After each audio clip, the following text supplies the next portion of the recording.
Inspiration sparks and raises our vibration, encouraging all of us to live our best lives. And now it's my pleasure to welcome our speaker and my friend for this evening, Jen Rosson. Thank you, Bonnie. I would first like to share some excerpts from a book written in 1933, The Rock of Truth by Arthur Findlay. Many of you may be familiar with this author's name as well as his writings, and some may have attended classes at his beloved Stansted Hall, now known as the Arthur Findlay College of Psychic Science in England. Findlay was a prominent supporter of mediumship and its ability to provide evidence that life continues after physical death.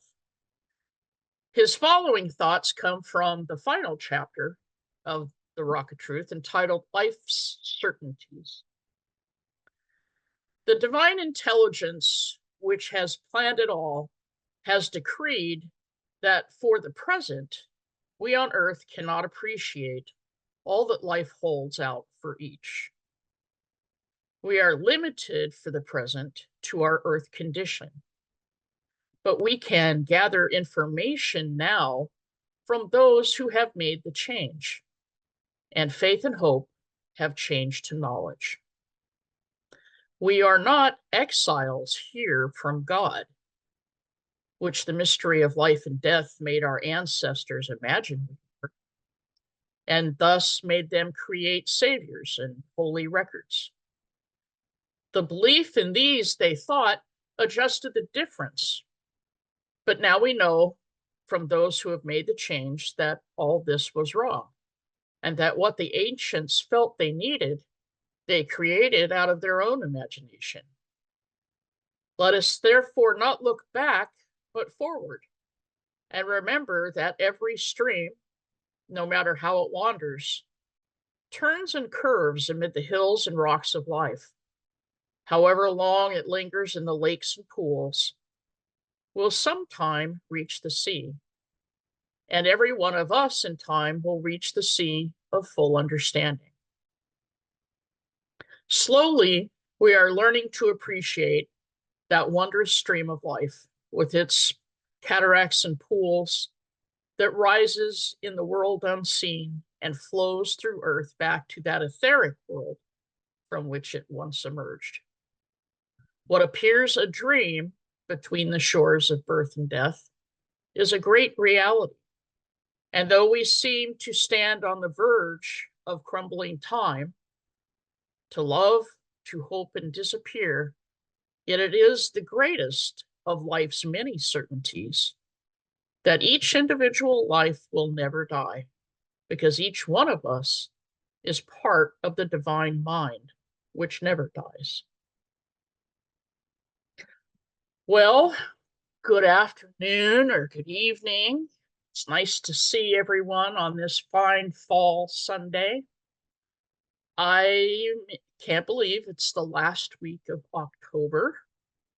I'm not sure where the year has gone to, but I'm in total denial that 2024 is quickly reaching its end. And I don't think that time just flies by anymore. It seems to have attained warp speed at this point. Along with this realization that time is passing like sand through an hourglass, my thoughts have also turned towards the fact that the days ahead are fewer in number than the days behind me. And I wonder what I have left to discover or experience, maybe what accomplishments still await somewhere on the horizon. There's always the possibility to find the ultimate mind-blowing pizza combination, no pineapple, or a life-altering taco recipe, maybe. Two of the most important food groups, in my opinion. All of us Homo sapiens, or humans, we all share the common experience of physical existence on our home planet for this incarnation, and by extension, its limitations, due to a linear time frame. Humanity started with the humblest of origins. We were hunter-gatherers wandering the landscape in search of food and shelter, seeking to avoid other predators, and focused only on a day-to-day subsistence reality. As we evolved as individuals and eventually growing into societies, we also expanded our outlooks from being focused primarily on survival to a point of asking bigger questions about who we are and why we're here in this time and place. Is there anything or anywhere else besides this here and now? Arthur Findlay was specific in making reference to the ancients' attempts to explain a divine presence within the restrictions of the human imagination. The infinite can't be imagined using the parameters of finite definitions, no matter how many ways you try to fit those square pegs into round holes. I wonder if these endeavors were the origin of humanity's innate stubbornness and our propensity to buck authority with some frequency. The attempts to rein in humankind with threats of rules and punishments have never been entirely successful over the centuries. Nevertheless, organized religion keeps trying to corral us pesky rebels into this line that they draw to this very day. However, there are those that actively seek answers to the bigger questions that refuse to rely on the view of religious hierarchy.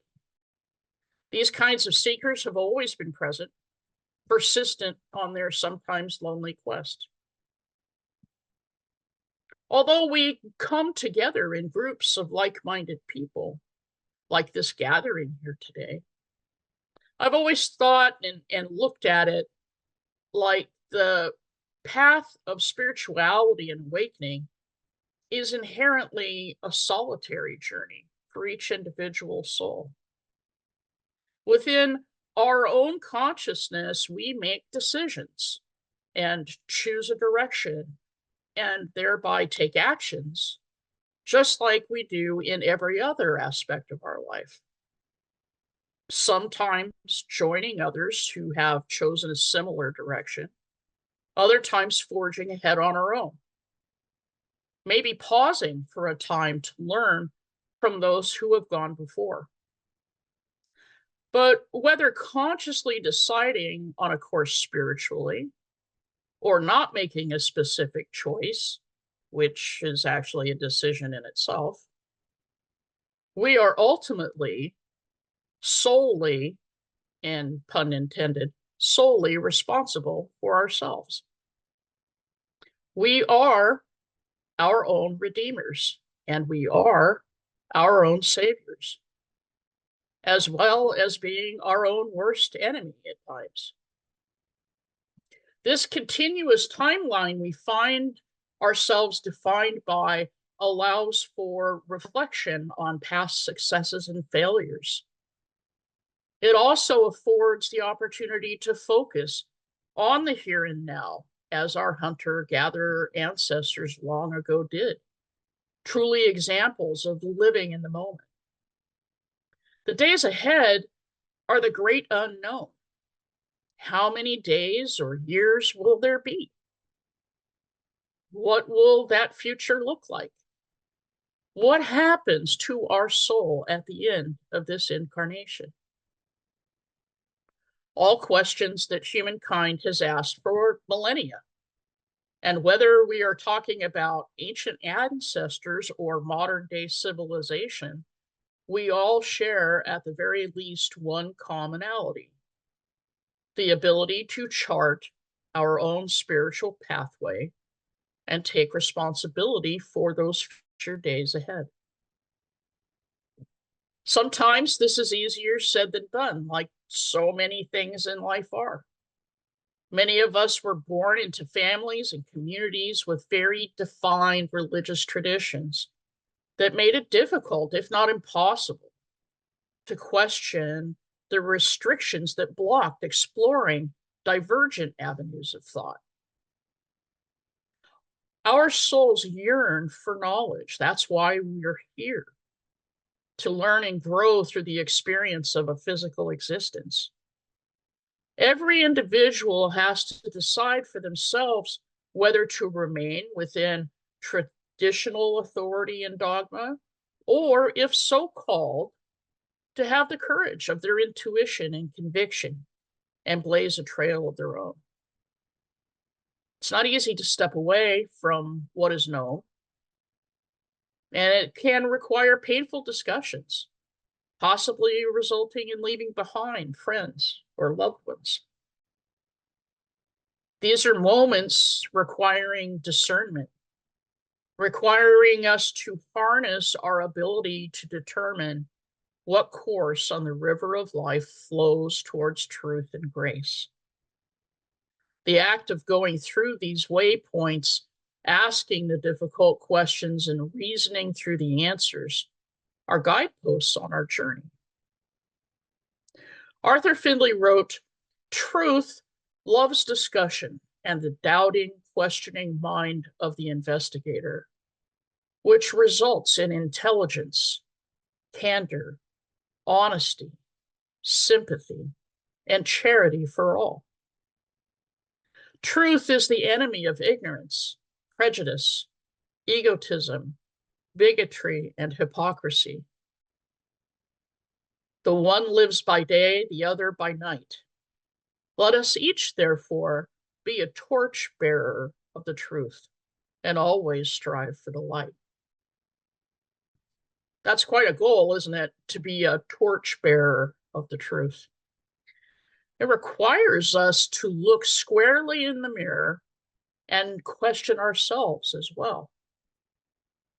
As individuals, we have the burden of responsibility to be accountable for our words and deeds.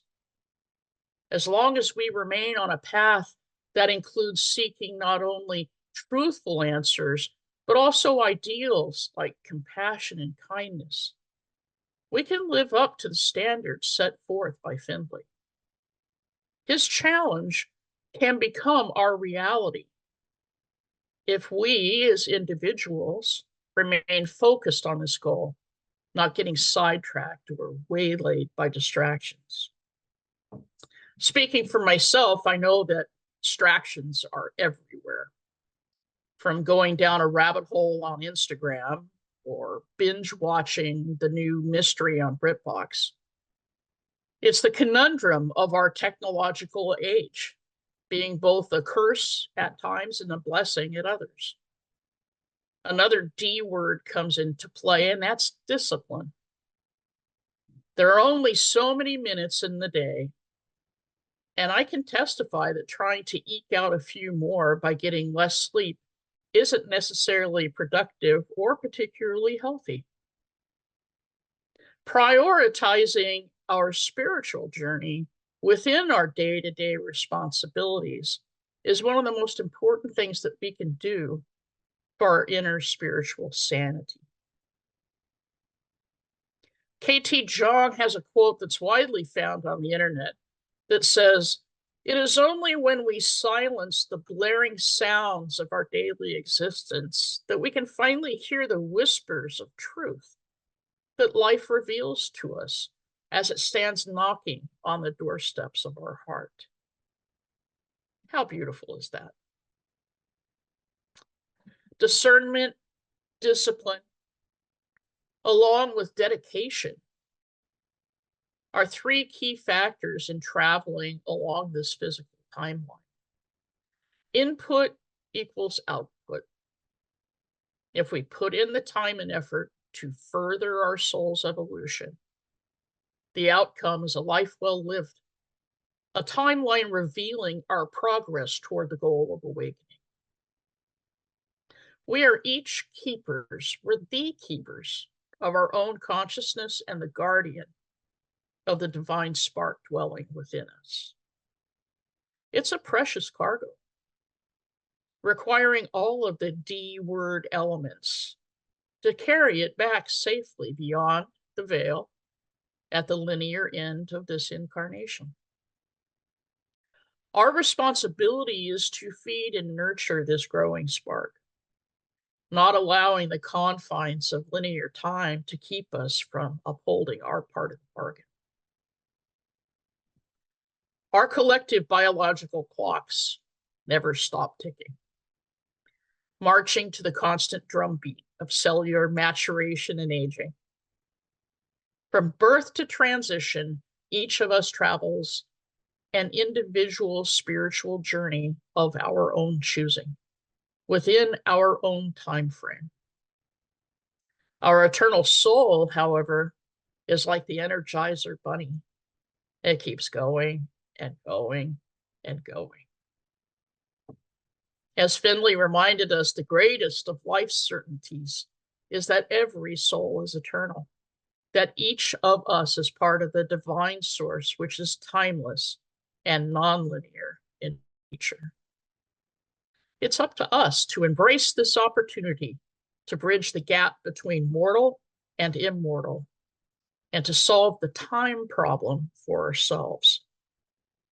We are building structures that will be part of our eternity, and there is no time to waste. Thank you very kindly for your attention today. Blessings to all.